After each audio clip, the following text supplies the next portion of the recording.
Yung mga pagsubok na nararanasan mo ngayon, kapag naranasan mo yan, anong ginagawa mo? Ikaw ba ay nagrereklamo sa Panginoon? O ikaw ay nagsisimulang sumamba sa Panginoon? Diba? Nagsisimula ka bang tumalikod sa Panginoon o nagsisimula kang lumapit sa Panginoon? Nagsisimula ka bang itaas ang sarili mo o nagsisimula kang lumuhod sa harapan ng Panginoon? Minsan, ang pagsubok, ang problema, ito po ay paalala sa atin ng Panginoon. Ito po ay pagpapalo sa atin ng Panginoon na lumalayo na tayo.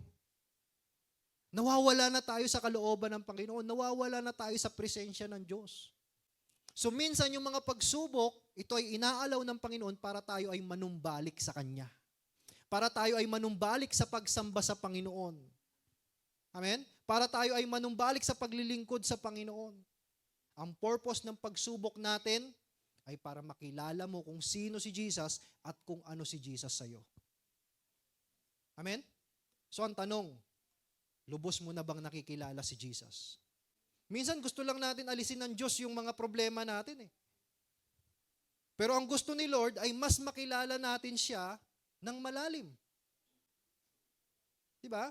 Minsan gusto natin, comfortable life eh. Minsan gusto natin convenient life lang eh. Minsan gusto natin madaling buhay lang. Pero ang Panginoon gusto niya makilala mo siya ng lubusan. Okay? May mga bagay tungkol kay Jesus na matututunan lamang natin habang nasa gitna tayo ng bagyo. Amen? Kung bakit inaalaw ni Jesus yung bagyo, kasi meron kang matututunan sa bagyo na hindi mo matututunan sa masaganang buhay. Meron kang matututunan sa problema na hindi mo matututunan sa kaligayahan. Meron kang matututunan sa lungkot na hindi mo matututunan sa saya. Kaya minsan inaalaw ni Lord na magtiis ka din. Sa panahon ng pagsubok, doon natin marirealize na, wow, grabe, powerful talaga ang Diyos. Makapangyarihan talaga ang Diyos.